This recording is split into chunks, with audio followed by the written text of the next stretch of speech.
apakah partai ini masih punya moral? Saya jadi takut. Kalau seandainya partai ini duduk di Senayan, jangan-jangan ya, salah satu perjuangannya nanti adalah diperbolehkannya manusia Indonesia atau orang Indonesia nikah dengan anjing. Kenapa? Karena salah satu ketua dari partai ini pernah melakukan pernikahan dengan anjing. Hati-hati, bahaya loh.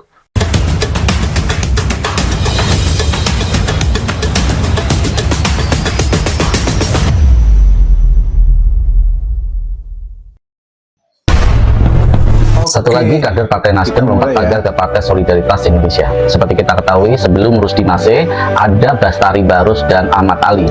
Dan menariknya, dari ketiga orang ini yang lompat pagar dari Nasdem ke PSD adalah orang-orang yang terindikasi terlibat kasus korupsi. Seperti kita ketahui bagaimana kasus Bastari Barus, yang dimana saat itu diduga ikut menerima gratifikasi dari kasus yang membelit. Saat itu bagaimana kasus tentang perizinan raperda dan sempat dimintai keterangan oleh KPK, dan dia juga mengakui sendiri menerima mobil dari Sanusi. Kita tahu sendiri Sanusi adalah orang yang pernah divonis bersalah oleh KPK. Dan kita tahu sendiri Ahmad Ali, baru Februari tahun 2025 kemarin rumahnya digerebek oleh KPK dan ditemukan dokumen serta uang tunai, di mana sampai saat ini pun kasus ini masih bergulir membelit dari Ahmad Ali tersebut. Tidak jauh dari dua koleganya, maka Rusdi Masih, di mana Rusdi Masih ini juga terindikasi terlibat beberapa kasus korupsi. Ketika beliau masih menjadi Bupati Sidrap, dia terindikasi kasus korupsi juga. Bahkan ketika dipanggil oleh kejaksaan setempat, dia tidak hadir. Juga ketika dia menjadi anggota DPR, bahkan pengadaan sapi juga terindikasi dikorupsi. Serta dilaporkan sendiri oleh kader Nasdem bersama Ahmad Ali, mereka dilaporkan ke KPK atas kasus impor buah. Bayangkan, ketiga orang dari Partai Nasdem ini pindah ke PSI, ketiga-tiganya punya permasalahan kasus korupsi. Ini semakin membuktikan bagaimana PSI adalah jalan ninja atau jalan cepat untuk mencari perlindungan hukum dari kasus-kasus yang membelit mereka. Dengan kenyataan seperti ini, apakah kita masih mau untuk memilih PSI, di mana kader-kadernya semua pernah bermasalah kasus korupsi? Jargon bahwa partai ini adalah partai anak muda sudah gugur dengan bagaimana orang-orang tua sekarang menduduki posisi-posisi di partai PSI. Saya paham bahwa ketika mereka gagal 2 kali di dalam pemilu, tidak pernah berhasil untuk sampai ke DPR, membuat mereka frustasi, akhirnya mereka membuat langkah-langkah pragmatis yang penting mengambil kader-kader partai lain supaya bisa mendongkrak suara mereka. Padahal di tahun 2024 kemarin, biaya kampanye mereka itu nomor 2 terbesar setelah PDIP. Tetapi entoh mereka juga tidak berhasil dalam bagaimana menempatkan suara mereka ke DPR, hanya mendapat 2,8%. Bayangkan, sudah menjual nama Jokowi tapi tetap tidak laku. Artinya Jokowi tidak punya pengaruh besar dalam sisi pemilih-pemilih ideologis untuk mengikuti Jokowi ketika dikatakan dalam kampanye saat itu PSI adalah partainya Jokowi. Apalagi teman-teman, partai ini salah satu ketuanya pernah melakukan tindakan tidak bermoral. Boleh diindikasikan ketika orang ini tidak didukung oleh partainya, ketika melakukan tindakan tidak bermoral, jangan-jangan partainya membiarkan dan memaklumi apa yang dilakukan oleh salah satu ketuanya, yaitu pernah menikah dengan anjing. Bayangkan, manusia menikah dengan anjing tapi dikasih posisi di sebuah partai. Apakah partai ini masih punya moral?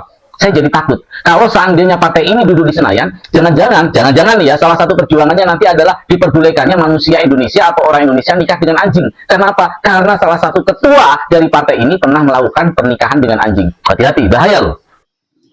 Bismillahirrahmanirrahim. Assalamualaikum warahmatullahi wabarakatuh, sahabat channel. Semoga sehat selalu ya, dan semoga selalu dimudahkan rezekinya oleh Allah Subhanahu wa Ta'ala. Sudah kita saksikan tadi sebuah video yang saya ambil dari seorang konten kreator ya, Bang Farhan ya, salah satu kolega dari Bang Toms.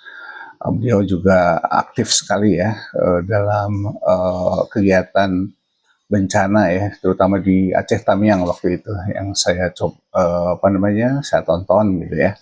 Dan di sini kita sangat terkejut ya, terutama ketika di akhir video beliau menyampaikan bahwa ada salah satu kader partai PSI yang diberitakan pernah menikah, ini pernah ya, mungkin sekarang tidak ya, pernah menikah dengan seekor anjing. Mungkin menikah dalam tanda kutip ya.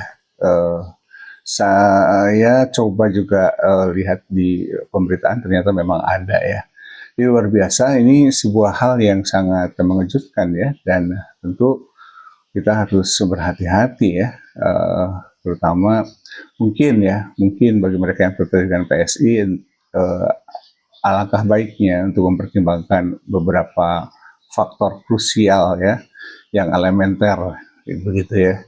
Sejak kemarin Rakernas di Makassar, netizen luar biasa ya berkomentar tentang pidato berapi-apinya Pak Jokowi di Makassar, di Rakernas PSI Makassar kemarin, yang menuai berbagai reaksi ya dari netizen ya. Kenapa demikian? Karena kita tahu bahwa Pak Jokowi itu tidak pada kondisi yang sehat ya, tapi beliau masih kuat ya untuk menghadiri Rakernas PSI di Makassar.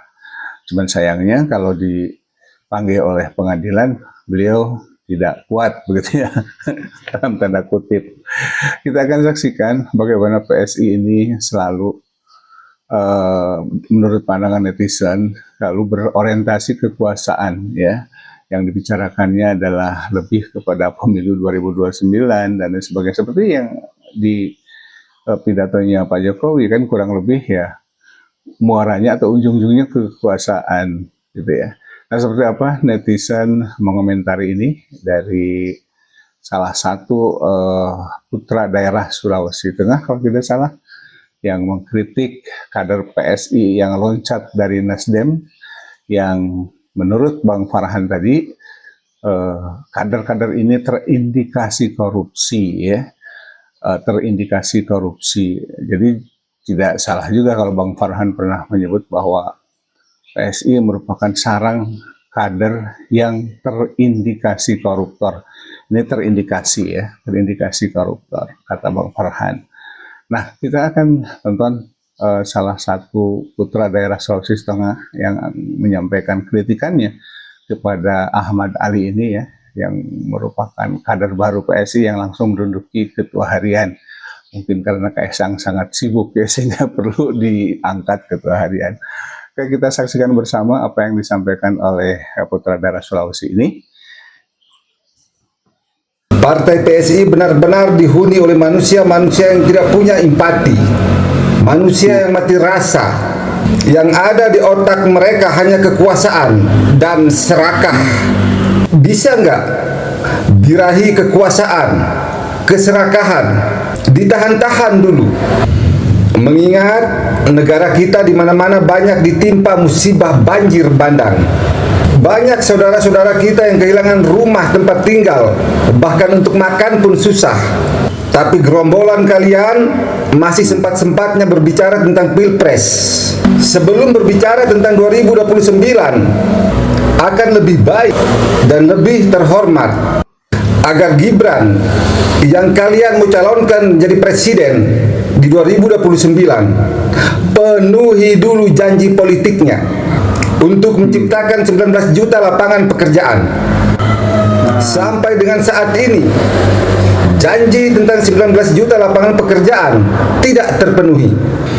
Apakah pantas manusia pendusta, pembohong, anak haram konstitusi dipilih kembali jadi presiden di 2029? Bila hal itu terjadi, maka disitulah tempat kita menilai betapa bodohnya pemilih Indonesia. Dan yang terakhir, buat kader PSI Ahmad Ali, pesan saya, jangan terlalu bersemangat, jangan terlalu menggebu-gebu promosikan Gibran jadi presiden tahun 2029. Jangan sok punya powerful, karena faktanya Anda sendiri mencalonkan diri sebagai gubernur di Sulawesi Tengah kalah telak. Lantas statement apa, visi misi apa yang akan Anda jual untuk memenangkan Gibran di 2029, khususnya buat daerah Sulawesi Tengah? Sedangkan Anda memperjuangkan pribadi Anda sendiri untuk jadi gubernur tidak mampu, apalagi mau menjual nama Gibran di 2029 kelak. Ibarat kata, Gibran hanya sebuah baju bekas robek dan usang. Demikian telah kita tonton bersama nih salah satu video dari konten kreator yang berasal dari Sulawesi ya, Bang Muaini ya. Dan apa yang disampaikannya sepertinya memang beririsan dengan apa yang sudah atau fakta yang kita saksikan ya, baik di masa era kepemimpinan Pak Jokowi sampai sekarang barangkali ya, ini kaitan dengan Pak Jokowi. Memang haus kekuasaan ya. Dulu ketika terpilihnya Wapres juga kan, atau pencalonan Wapres juga itu juga karena mengebiri konstitusi ya, dengan menyimak pemberitaan dari Tempo ya, istilahnya itu anak haram konstitusi, dipaksakan gitu ya demi kekuasaan, semua bermuara kepada kekuasaan. Dan apa yang disampaikan oleh Bang Muaini tadi juga sepertinya memang kita tidak banyak menyaksikan adanya sebuah kontribusi dari PSI ketika di bencana ya. Malah jauh PDIP nih yang mungkin hampir beririsan sebelumnya ya dengan PDIP, karena ya, kita tahu bahwa keluarga Jokowi itu awalnya berasal dari PDIP ya. Tapi jauh ketinggalan ya, pada saat bencana PDIP jauh lebih sigap gitu ya. Tentu pihak-pihak lain lebih sigap lagi ya, bahkan FPI ya, FPI luar biasa ya, tanpa pemberitaan media dan lain sebagainya, para relawan-relawan dari FPI ini terjun langsung ke lapangan. Belum lagi dari apa namanya, perseorangan ya, dari influencer luar biasa ya, yang kita pernah tahu ya, ada Bang Ferry Rwandi dan lain sebagainya ya, termasuk Ferdian ya, luar biasa. Nah, jadi kesimpulannya memang apa yang disampaikan oleh putra daerah Sulawesi ini memang benar ya. Kok PSI ini semua yang dilakukan sekarang itu lebih ke bersiap-siap untuk pemilu 2029, artinya boleh dikatakan ini prematur ya untuk kampanye, atau mungkin curi start dalam tanda kutip gitu ya. Itulah sahabat kenyataan yang kita saksikan selama ini tentang sepak terjang PSI. Semoga ini bermanfaat ya sebagai informasi, dan mohon maaf jika ada kekurangan, dan tentu saya doakan semoga sehat selalu lahir dan batin dan selalu dimudahkan rezekinya. Terima kasih sudah subscribe juga, semoga mendapatkan pahala yang tak terhingga. Amin ya rabbal alamin. Tetap jaga akal waras, salam akal sehat. Wassalamualaikum warahmatullahi wabarakatuh.